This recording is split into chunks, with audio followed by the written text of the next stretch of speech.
মাত্র দুটি মাপ জেনে নিন আর এই রশি পেঁচ বর্ডারটি আপনিও বানাতে পারবেন খুব সহজে।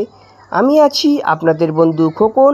আজকের আমি ডিটেলস স্টেপ বাই স্টেপ আপনাদেরকে বলে দেব এই রশি পেঁচ বর্ডার আপনি কিভাবে বানাবেন। মাত্র দুটি মাপ আপনি জেনে নিতে পারলে আপনিও বানাতে পারবেন এই ধরনের বর্ডারগুলি। তাহলে চলুন শুরু করা যাক। আপনারা দেখছেন মার্বেল ডিজাইন ইটিসি খোকন।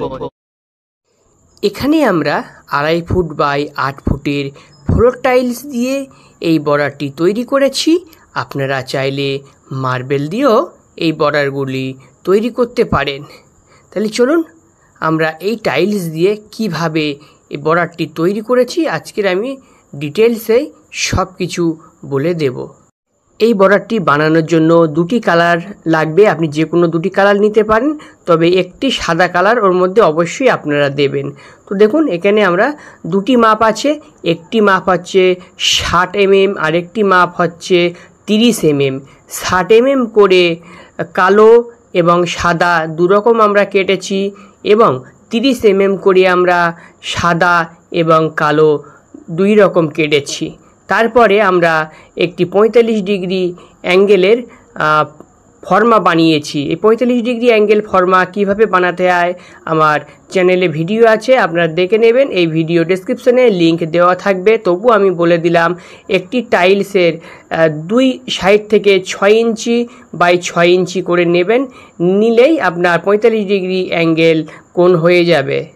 এবার 45 ডিগ্রি অ্যাঙ্গেলের যে ফর্মাটি তৈরি করেছেন সেইখানে আপনারা যেটা 60 mm পাথর সেটা কাটবেন। তো 60 mm এর চ্যানেল ফর্মার মধ্যে আমরা 40 mm একটি প্রথম পাথর দিয়ে নিয়েছি। তারপরে দেখুন 60 mm পাথরটা কিভাবে আমরা সাটাচ্ছি।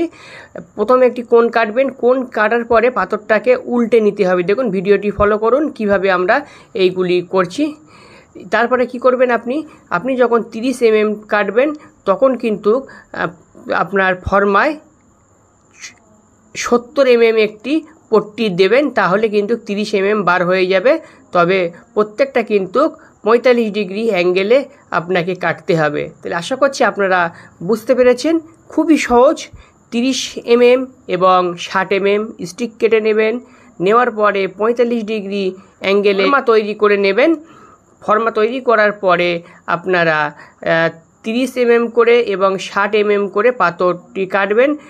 কোণ কাটার পরে পাথরটাকে ঘুরিয়ে নেবেন, ঘুরিয়ে নিলেই কিন্তু আপনাদের সিঙ্গারা কাটিংটা হয়ে যাবে। দেখুন, আর যেটা 30 mm আছে সেটা কিন্তু সিঙ্গারা কাটিং হবে না, সেটা ডাইরেক্ট একবারই আপনাকে কাটতে হবে।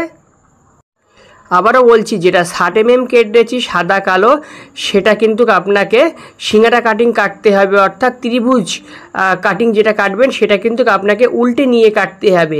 একবার মেশিন চালানোর পরে পাথরটা উল্টে নেবেন, উল্টে নিয়ে কাটবেন, তাহলে দেখবেন আপনাদের সিঙ্গারা কাটিং অথবা ত্রিভুজ কাটিং যেটাই বলেন না কেন সেটা বার হয়ে যাবে। এবারে আপনারা 30 mm পাথরটি কিভাবে কাটবেন চলুন সেটাও আমি আপনাদেরকে একটু দেখিয়ে দিই। এবারে দেখুন আমরা 30 mm সাদা এবং কালো পাথরটি কিভাবে কাটছি। 30 mm কাটার জন্য আপনাকে ফর্মায় 70 mm এর একটি পট্টি দিতে হবে, দিয়ে 45 ডিগ্রি অ্যাঙ্গেল কোণে আপনাকে এটা কাটতে হবে। এইভাবে আপনারা সাদা এবং কালো 30 mm করে কেটে নেবেন। আরেকবার বলছি, যখন 60 mm বোর্ডপিটা আপনারা কাটবেন তখন কিন্তু পাথরটা ঘুরিয়ে নিতে হবে। দেখুন, একটু ফলো করুন ভিডিও স্ক্রিনে কেমনভাবে আমরা এটাকে ঘুরিয়ে নিলাম। এইভাবে কিন্তু আপনাকেও 60 mmটা কেটে নিতে হবে, আর 30 mmটা কিন্তু ঘোরানোর কোনো প্রয়োজন নেই। এইভাবে আপনি সাদা এবং কালো যে সিঙ্গারা কাটিং সেটাকে আপনি কেটে নেবেন। কেটে নেওয়ার পরে কিভাবে এটাকে আপনারা ফিটিংস করবেন সেটাও কিন্তু আপনারা এই ভিডিওতে দেখতে পাবেন। তো একটা কথা বলে রাখি, আপনি যদি চ্যানেলে নতুন হয়ে থাকেন, ভিডিওটি যদি প্রথম দেখে থাকেন, তাহলে ভিডিওটি একটি লাইক করে দেবেন, ভালো লাগলে শেয়ার করবেন, আর সর্বশেষে আপনি চ্যানেলটি সাবস্ক্রাইব করে রাখবেন যদি আপনি সাবস্ক্রাইব না করে থাকেন। অলরেডি সাবস্ক্রাইব করে থাকলে আপনাকে জানাই অসংখ্য ধন্যবাদ আমাকে সাপোর্ট করার জন্য, পাশে থাকার জন্য। তাহলে চলুন বাকি কাজগুলিও দেখে নেওয়া যাক।